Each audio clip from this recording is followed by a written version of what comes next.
আমাদের ধুলিয়ানে প্রচুর প্রচুর প্রচুর উন্নয়ন হয়েছে। মমতা ব্যানার্জি জিন্দাবাদ, অভিষেক ব্যানার্জি জিন্দাবাদ, নূর আলম জিন্দাবাদ। নূর আলম দ্বারা স্বচ্ছ ভাবমূর্তির লোক, ওরা কোনোদিন রাজনীতিতে লড়েনি, প্রথমবার রাজনীতিতে লড়ছে, আশা করি ভালো ফল করবে। আমাদের এলাকাটা টিএমসি এগিয়ে থাকে। একটু লাগছে কি টিএমসির পাল্লা এখানকার দাপট টিএমসি আছে।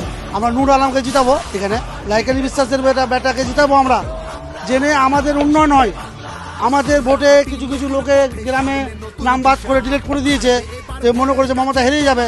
এটা কোনোদিনও হবে না, মমতা জিতছে, জিতবে।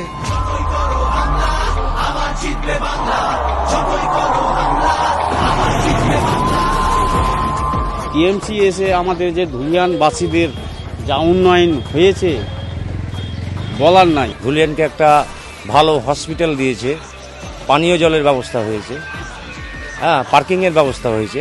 আমরা মা মাটি মানুষকেই চাই। আমি তো চাই যে নূর আলমই হোক।